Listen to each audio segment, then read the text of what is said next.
China may have committed crimes against humanity in Xinjiang, UN report finds. Hear from UN human rights official on the Xinjiang report before the release. Hong Kong CNN. China has committed serious human rights violations against Uyghur Muslims in its northwestern region of Xinjiang, which may amount to crimes against humanity, according to a long awaited report released Wednesday by the United Nations High Commissioner for Human Rights.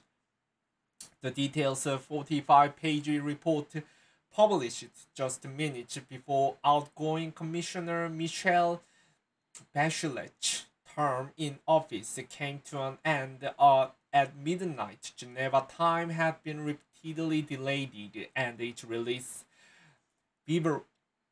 vehemently opposed by China. The report, which documented what it described as arbitrary and discriminatory detention of members of Uyghur and other predominantly Muslim groups within the context of the government application of counterterrorism and counter-extremism strategies, was hailed by rights groups as a groundbreaking moment in the effort to hold the Chinese government to account. The report comes 40 years after a committee of UN experts called attention in August 2018 to credible reports that more than 1 million Uyghur and other Muslim minority peoples are interned in extrajudicial camps in Xinjiang for re-education and redoctrination. China has fiercely denied committing rights violations. It has previously said it established at such centers as a way to counter extremism in the region and has since said the facilities were closed, a claim the UN office said it could not verify. According to the UN report, the described policies and practices in the region have transcended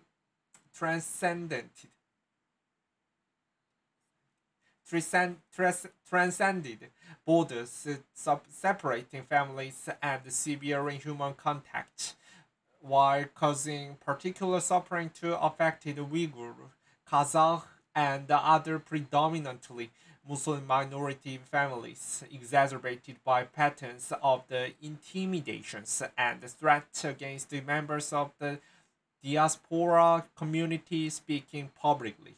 The Chinese government, which had repeatedly objected to the release of the report, responded in the 131-page document, nearly 3 times the length of the report itself, in which it decried the findings as based on the disinformation and the lies fabricated by anti-China forces. The Beijing's response was released by the Office of the United Nations High Commissioner for Human Rights in tandem with its own report after China was given advance access to the document to review and respond.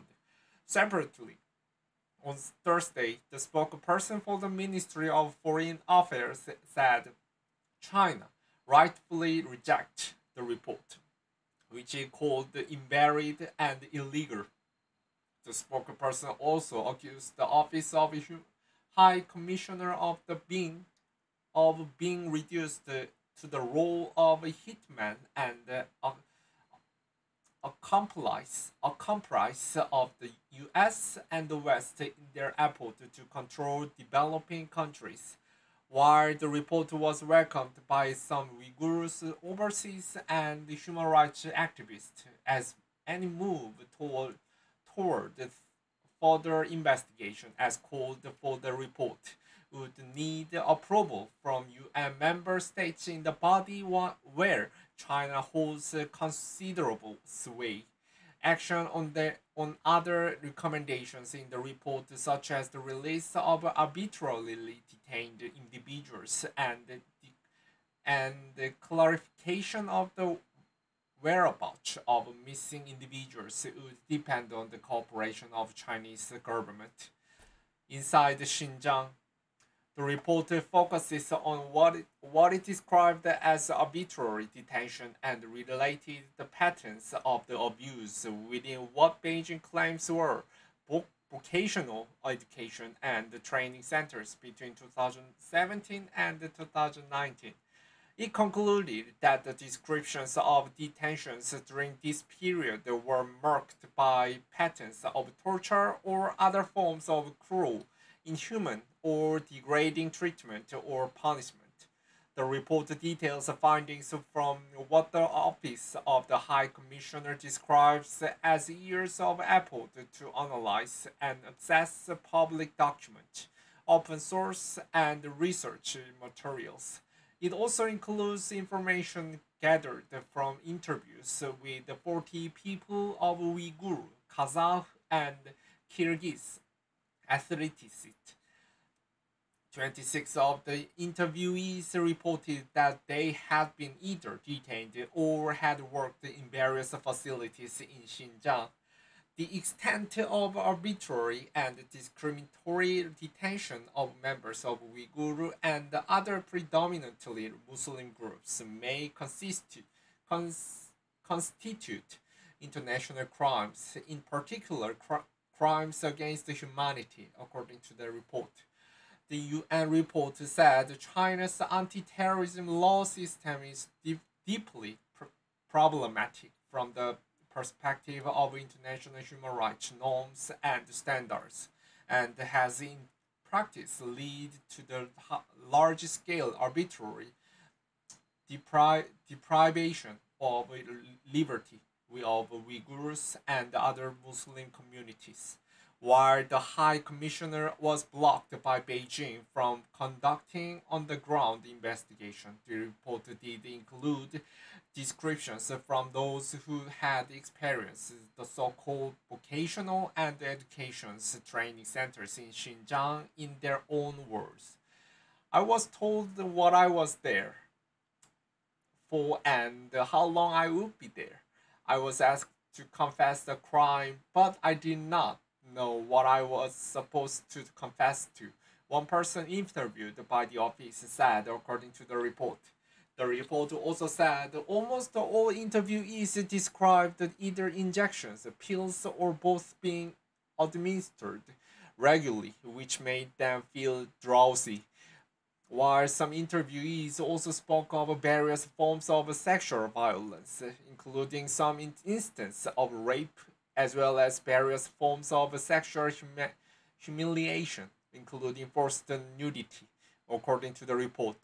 The allegations of sexual and gender-based violence appear credible, the report said, but it's not possible to draw wider conclusions about the extent to which they were part of broad patterns within the facilities based on the existing information, it said. The government blanket deniers of all allegations, as well as its gendered and humiliating attacks on those who have come forward to share their experiences and have added to the indignity and suffering of survivors, the report said. The report said while it cannot confirm the number of detainees in the centers, a reasonable conclusion can be drawn from the available information that the number of individuals in the facility, at least between 2017 and 2019, was very significant, comprising a substantial proportion of the Uyghur and the other Muslim minority populations. This detention system, the report found, also came against the black backdrop of broader discrimination against members of Uyghur and other mainly Muslim minorities based on the perceived security threat emanating from individual members of these groups.